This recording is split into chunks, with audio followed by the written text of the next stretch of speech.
ഈശാവാസ്യ Upanishad and Gurudarshana. First block, unit 3, dialectical method in Guru. ഈ ചാപ്റ്ററിൽ നമ്മൾ ആദ്യം കാണുന്നത് ലേണിംഗ് ഔട്ട്കംസ് ആണ്. Describe how Sreenarayana Guru used dialectics to resolve contradictions in self, society and religion. അതുപോലെ analyse dialectical themes in Atmopadesha Shadakam and Darshanamala. Examine the balance between rationality and mysticism in Guru's philosophy. Evaluate the contemporary relevance of Guru's dialectical methods in promoting unity and social harmony. ഇതാണ് നമുക്കുള്ള learning outcomes. ഇതിൽ നമുക്ക് pre requisites ആയിട്ട്, അതായത് ഇത്രയും കാര്യങ്ങൾ പഠിക്കുന്നതിന് മുമ്പ് നമ്മൾ മനസ്സിലാക്കിയിരിക്കേണ്ട ചില കാര്യങ്ങൾ. ഡയലക്റ്റിക്സ് എന്നാൽ എന്ത്? നമ്മൾ കഴിഞ്ഞ ചാപ്റ്ററിൽ അത് തന്നെയായിരുന്നു. തത്വചിന്തയിൽ പരസ്പര വിരുദ്ധമായ ആശയങ്ങളെ വിശകലനം ചെയ്ത് അവയ്ക്കിടയിലുള്ള ബന്ധത്തെ കണ്ടെത്തി സത്യത്തിലേക്ക് എത്തുന്ന രീതിയാണ് ഡയലക്റ്റിക്സ്. ഇവിടെ അതുപോലെ തന്നെ പാശ്ചാത്യ തത്വചിന്തയിൽ പ്ലേറ്റോ ഇതിനെ സംവാദ രൂപേണയുള്ള അന്വേഷണത്തിന് ഉപയോഗിച്ചു. ഹേഗല് 3 രീതിയിൽ ഒരു ട്രയാഡ് ഓഫ് തീസിസ് അവതരിപ്പിക്കുകയുണ്ടായി. തീസിസ് വാദം, ആൻറ്റിതീസിസ് പ്രതിവാദം, സിന്തസിസ് സമന്വയം. ഇത് ഹേഗലിൻ്റെയാണ്. ഹെഗൽ പറഞ്ഞ ട്രയാഡ് ഓഫ് തീസിസ് ഇതാണ്: തീസിസ്, ആൻറ്റിതീസിസ്, സിന്തസിസ്. തീസിസ് എന്ന് വെച്ച വാദം, തീസിസ് എന്ന് വെച്ച പ്രതിവാദം, സിന്തസിസ് എന്ന് വെച്ച സമന്വയം. മാർക്സ് ഈ രീതിയെ, ഡയലക്റ്റിക്സിനെ, സമൂഹത്തിൻ്റെ ഭൗതിക സാഹചര്യങ്ങളിലാണ് പ്രയോഗിച്ചത്. ഇനി ഭാരതീയ തത്വചിന്തയിലേക്ക് വരുമ്പോൾ ഇതിനെ ശാസ്ത്രാർത്ഥ ഡയലക്റ്റിക്കൽ ഡിബേറ്റ്സ് എന്നാണ് വിളിച്ചത്. ഇതിൻ്റെ ആദ്യഘട്ടമുണ്ട്, ഒരു രണ്ടാമത്തെ ഭാഗമുണ്ട്. ആദ്യഘട്ടത്തെ പൂർവപക്ഷമെന്നും അതിൻ്റെ മറുവാദത്തെ ഉത്തരപക്ഷമെന്നും പറയുന്നു. ഇങ്ങനെ പൂർവപക്ഷത്തിലൂടെയും ഉത്തരപക്ഷത്തിലെയും ചോദ്യം, മറുവാദം, വാദം, മറുവാദം, ഇതിലൂടെ സത്യം കൂടുതൽ വ്യക്തമാകുന്നു. കേരളത്തിൽ 19-ാം നൂറ്റാണ്ടിൻ്റെ അവസാനത്തിൽ പലതരത്തിലുള്ള സാമൂഹിക, ജാതീയ ഉച്ചനീചത്വങ്ങൾ, അനാചാരങ്ങൾ എന്നിവ മൂലം വലിയൊരു വിഭാഗം ജനങ്ങൾ വിദ്യാഭ്യാസം, ക്ഷേത്രപ്രവേശനം, പൊതുസ്ഥലങ്ങൾ എന്നിവ നിഷേധിക്കപ്പെട്ട ഒരവസ്ഥയിലായിരുന്നു. ഈ കാലഘട്ടത്തിലാണ് ശ്രീനാരായണ ഗുരു, നമുക്ക് ടെക്സ്റ്റിൽ 1856 to 1928, പക്ഷേ നമ്മൾ കഴിഞ്ഞ ഫിലോസഫി ഓഫ് ശ്രീനാരായണ ഗുരുവിലും ശിവഗിരി മഠത്തിൻ്റെ ഇതനുസരിച്ചും 1855. ആ ഒരു കാലഘട്ടത്തിൽ ഒരു ആത്മീയ പരിഷ്കർത്താവായിട്ടൊക്കെ ആയും ദാർശനികനുമായിട്ട് സമൂഹത്തിൽ നിലകൊള്ളുന്നു. ഗുരുവിൻ്റെ ഈ ഡയലക്റ്റിക് മെത്തേഡ് എന്ന് പറയുന്നത് കേവലം ബുദ്ധിപരമായ വ്യായാമം മാത്രമായിരുന്നില്ല, മറിച്ച് സാമൂഹിക മാറ്റത്തിനുള്ള ഒരു ഉപാധിയായി കൂടിയായി ഗുരു അതിനെ മാറ്റിയിരുന്നു. നമുക്കിതിനകത്ത് കുറച്ച് കീവേഡ്സ് ഉണ്ട്.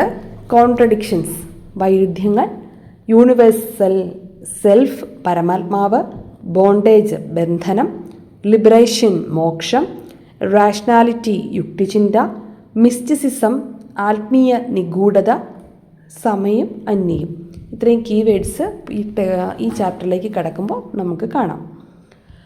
ഗുരുവിൻ്റെ കൃതികളിലുള്ള അടിസ്ഥാന അറിവ്, പ്രത്യേകിച്ച് ആത്മോപദേശ ശതകം, ദർശനമാല എന്നീ കൃതികൾ ലേണേഴ്സിന് ഈ ഒരു ഡയലക്റ്റിക് തോട്ടിനെക്കുറിച്ച് മനസ്സിലാക്കുവാൻ ഈ കൃതികളിലൂടെ കടന്നു പോകുന്നത് സഹായിക്കും.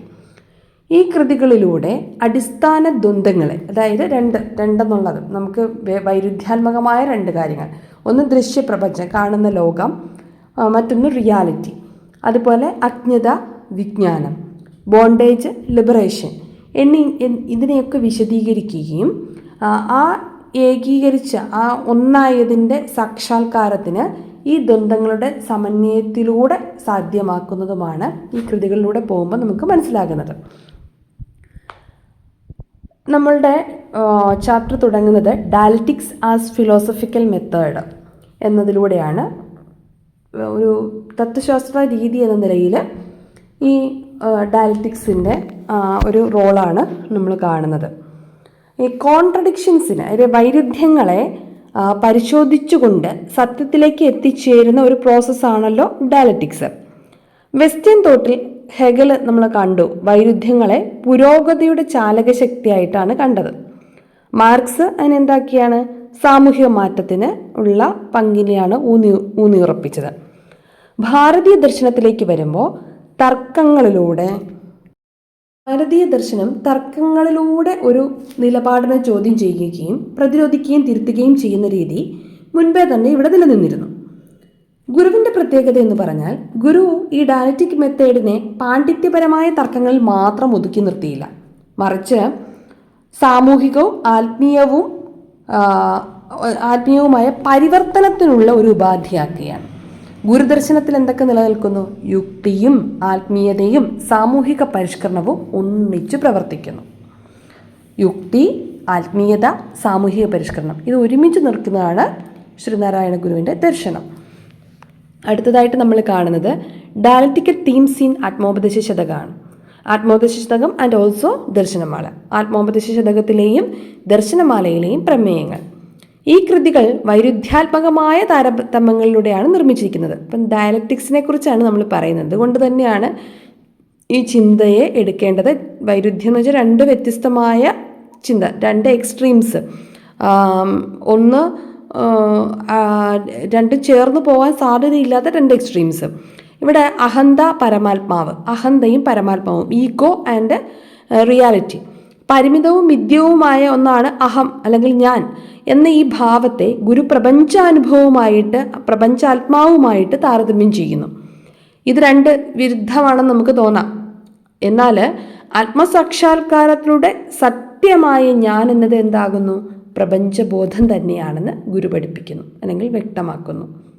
അപ്പോൾ ഈ ഞാൻ തന്നെയാണ് പ്രപഞ്ചബോധം എന്നത് ആത്മസാക്ഷാത്കാരത്തിലൂടെ നേടേണ്ടതാണ് എന്ന് ഗുരു വ്യക്തമാക്കുന്നു. അതുപോലെ മറ്റൊന്നാണ് ബന്ധനം, മോക്ഷം, ബോണ്ടേജ് ആൻഡ് ലിബറേഷൻ.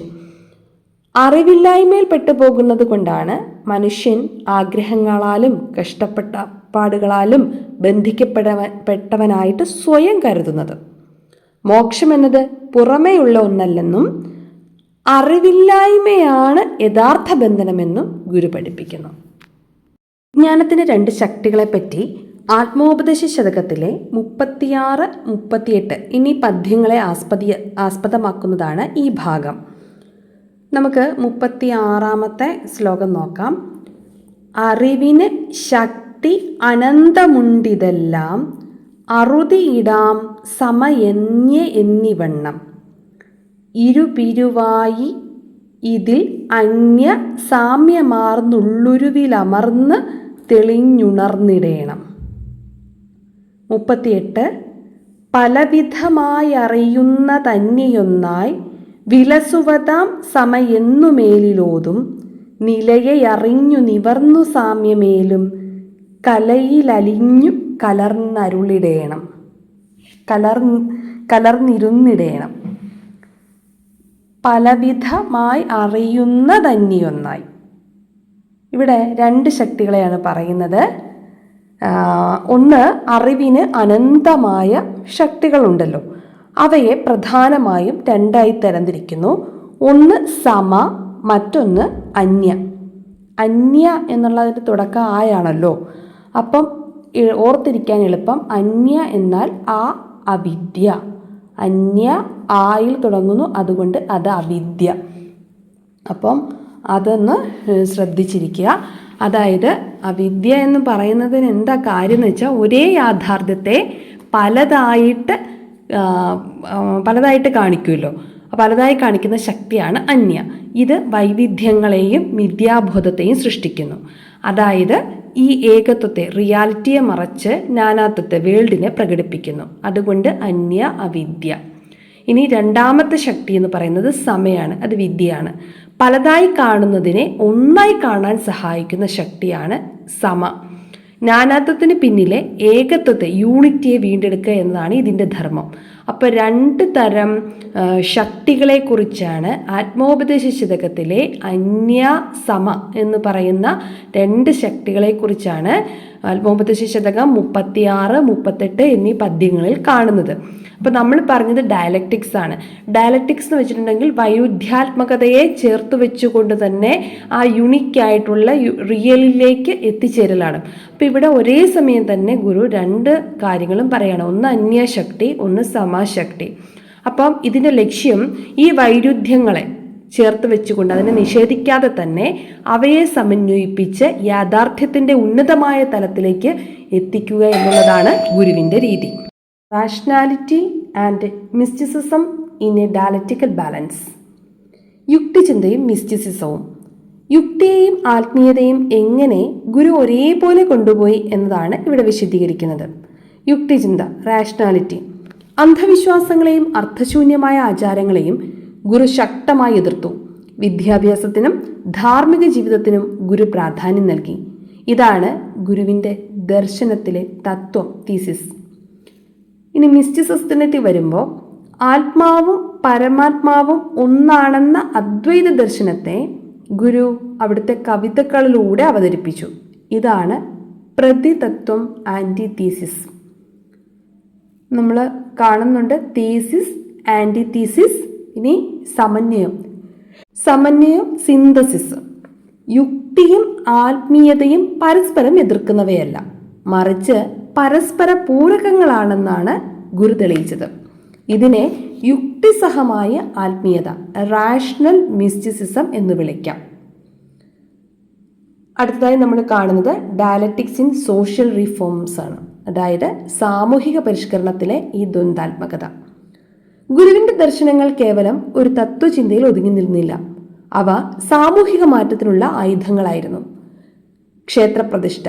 താഴ്ന്ന ജാതിക്കാർക്ക് ക്ഷേത്രങ്ങളിൽ പ്രവേശനമില്ലാതിരുന്ന കാലത്ത് എല്ലാവർക്കും ആരാധിക്കാവുന്ന രീതിയിൽ ഗുരു ക്ഷേത്രങ്ങൾ സ്ഥാപിച്ചു. പിന്നെ നമ്മൾ കാണുന്നുണ്ട് കവരവിളക്ക് പ്രതിഷ്ഠിക്കുന്നുണ്ട്. കണ്ണാടിയിൽ ഓംകാരത്തെ പ്രണവ പ്രതിഷ്ഠയെ നൽകുന്നുണ്ട്. അപ്പോൾ വിഗ്രഹങ്ങൾക്ക് പകരം ഒരു പ്രതിരൂപത്തെ അല്ലെങ്കിൽ ഒരു രൂപത്തെ, മറ്റൊരു രൂപത്തെ കവരവിളക്കായിട്ടും കണ്ണാടിയിലുള്ള ഓങ്കാരമായിട്ടും ഒക്കെ പ്രതിഷ്ഠിച്ചത് ഒരു വലിയ വിപ്ലവമായിരുന്നു. ദൈവം പുറത്തല്ല, മറിച്ച് ഓരോ വ്യക്തിയിലുമാണ് പ്രതിഫലിക്കുന്നത് എന്ന സന്ദേശമാണ് ഗുരു ഇതിലൂടെ നൽകിയത്. അടുത്തത് വിദ്യാഭ്യാസമാണ്.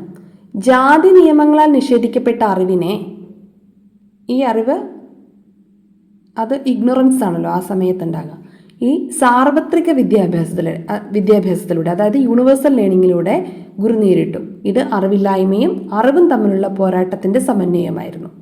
ചുരുക്കത്തിൽ പരസ്പര വിരുദ്ധമെന്ന് തോന്നുന്ന കാര്യങ്ങളെ ഈ പറഞ്ഞതുപോലെ എന്തൊക്കെയാണ്? ഏകത്വം, നാനാത്വം, ഭൗതികത, ആത്മീയത, ഇതിനെയൊക്കെ സമന്വയിപ്പിച്ച് ഒരു പുതിയ ലോകവീക്ഷണം കെട്ടിപ്പടുക്കുകയാണ് ഗുരു ചെയ്തത്. Legacy and contemporary relevance. Sreenarayana Guru സ്വീകരിച്ച ഡയലക്റ്റിക്കൽ മെത്തേഡ് അത് കേരളത്തിലെ അധമമായ പലതിനെയും മാറ്റിമറിച്ചു. അവിടെ സിന്തസിസിനാണ് പ്രാധാന്യം വന്നത്, സമന്വയത്തിന്. അതെന്തൊക്കെയാണ്? സ്പിരിച്വാലിറ്റിയെയും സാമൂഹിക നവോത്ഥാനത്തെയും ഒക്കെ അത് സഹായിച്ചു. അതുപോലെ തന്നെ ഹയർക്കീസ്, ഡെമോക്രാറ്റീസ് എഡ്യൂക്കേഷൻ, ഇതെല്ലാം ഗുരു സ്ഥാപിച്ചു തന്നു. വരെ ഉണ്ടായിരുന്ന ഈ കാസ്റ്റ് ഹയർക്കീസ് അതിനെ മാറ്റിക്കൊണ്ട് ഒരു ജനാധിപത്യപരമായിട്ടുള്ള വിദ്യാഭ്യാസവും ഒക്കെ ഇവിടെ വരാൻ കാരണം ഗുരുവിൻ്റെ ഈ സമന്വയ ദർശനമാണ്. ഈ കാലഘട്ടത്തിൽ ഗുരുവിൻ്റെ ഈ ഡയലക്റ്റിക്സ് വളരെയധികം റെലവൻസ് ഉണ്ട്. ഒരു ഗ്ലോബൽ കോണ്ടെക്സ്റ്റിൽ കോൺഫ്ലിക്ട്സിനെ ഐഡൻറ്റിഫൈ ചെയ്തുകൊണ്ട് ഈ റിലീജിയസ് ആയിട്ടുള്ള സഹനത്തെ ഉണ്ടാക്കുവാനും അതൊന്നും ഇല്ലാത്ത ഈ ഇൻടോളറൻസിൻ്റെ കാലഘട്ടത്തിൽ, ഇൻഇക്വാലിറ്റിയുടെ കാലഘട്ടത്തിൽ ഗുരുവിൻ്റെ വിഷൻ യൂണിറ്റിയെ ഓഫർ ചെയ്യുന്നതാണ്. അങ്ങനെ ഗുരുവിൻ്റെ ആ ഏകത്വ ദർശനം, ഈ സമന്വയ ദർശനത്തിൻ്റെ കുട്ടി നമുക്ക് വായിക്കാവുന്നതാണ്. അതുപോലെ നമുക്ക് മെയിനായിട്ടുള്ള കുറച്ച് പോയിൻറ്റ്സിലേക്ക് പോകാം. Ethics is a method of discovering truth through കോൺട്രഡിക്ഷൻസിലൂടെ, വൈരുദ്ധ്യങ്ങളിലൂടെ ട്രൂത്തിനെ കണ്ടെത്തുന്ന ഒരു മെത്തേഡാണ് dialectics. Hegel saw contradictions as a source of പ്രോഗ്രസ്സിനുള്ള ഒരു സോഴ്സ് ആയിട്ടാണ് ഹെഗൽ ഈ കോൺട്രഡിക്ഷൻസിനെ കണ്ടത്. മാർക്സ് അത് സാമൂഹിക force of material and social ചേഞ്ചസിനുള്ള ഒരു ഭൗതിക വസ്തുവായിട്ടാണ്, ഒരു മെറ്റീരിയലായിട്ടാണ് കണ്ടത്. ശ്രീനാരായണ ഗുരു ഈ ഡയലക്റ്റിക്സിന് സോഷ്യലും സ്പിരിച്വലും ആയിട്ടുള്ളൊരു മീനിങ് നൽകി. For Guru dialectics was not only arguments but transformation. അത് ട്രാൻസ്ഫോർമേഷനാണ്, not only for argument. Atmopadesha ശതകത്തിൽ ego and universal self appear contradictory. ഈഗോയും യൂണിവേഴ്സൽ സെൽഫും കോൺട്രഡിക്ടറി ആയിട്ടാണ് കാണുന്നത്. Guru concealed ego and universal self in self realisation. ഈ ഈഗോയെയും യൂണിവേഴ്സൽ സെൽഫിനെയും സെൽഫ് റിയലൈസേഷനിലൂടെ ഒന്നായി കാണുവാനാണ് ഗുരു പഠിപ്പിച്ചത്. Bondage and liberation are also dialectical opposites. നമുക്കറിയാം, ബോണ്ടേജും ലിബറേഷനും, ബന്ധനവും മോക്ഷവും അതും എന്ത് തന്നെയാണ്, ഒരു ഡയലക്റ്റിക്കൽ ഓപ്പോസിറ്റ്സ് ആണ്. Bondage is ignorance, liberation is knowledge. Bondage അജ്ഞതയും ലിബറേഷൻ നോളജുമാണ്. Guru's dialectics leads from ignorance to enlightenment. ഗുരുവിൻ്റെ ഈ ദ്വന്ദ്വവാദം അല്ലെങ്കിൽ ഈ ഡയലക്റ്റിക്സ് ഇഗ്നോറൻസിൽ നിന്ന് എൻലൈറ്റ്മെൻറ്റിലേക്കാണ് ജനങ്ങളെ നയിക്കുന്നത്. ഗുരു 2 ശക്തികളെ പരിചയപ്പെടുത്തുന്നു, Sama and Anya represents unity and diversity. Anya creates multiplicity but Sama restores unity. Darshanamala shows movement from perception to realisation. Guru balanced rationality with mysticism. യുക്തിചിന്തയും ആത്മീയതയും ബാലൻസ് ചെയ്തു.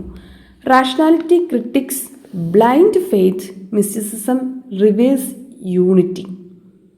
Gurez synthesis forms a rational mysticism. In social reform, Guru used dialectics for equality. Education was his dialectical answer to caste-based ignorance. Caste-based ignorance-ലുള്ള ഗുരുവിൻ്റെ answer എന്ന് പറയുന്നത് education ആയിരുന്നു. ഇവിടെ ഒരു വേർഡുണ്ട്, 1 caste 1 religion 1 God for humanity is dialectical ideal. ശരിക്കും എൻ്റെ correct Malayalam വരുമ്പോൾ 1 caste എന്നുള്ള ശരിക്കും സ്പീഷ്യസ് എന്നാകുമ്പോഴാണ് മോർ കറക്റ്റ് ആകുന്നത്. Dialectics helped Guru merge spirituality with the social change. ഈ ഡയലക്റ്റിക്സ് സഹായിക്കുന്നുണ്ട് merge spirituality with the social changes. അപ്പോൾ സോഷ്യൽ ചേഞ്ചസിലൂടെ ഉള്ള ആത്മീയതയെ സഹായിക്കുന്നു. Objective questions. Who viewed contradictions as the source of progress in western തോട്ടിൽ source of progress ആയിട്ട് കണ്ടത് Hegel. Which thinker related contradictions to material and social change. മെറ്റീരിയലും social ചേഞ്ചുമായിട്ട് കണ്ടത് കാറൽ മാർക്സ്.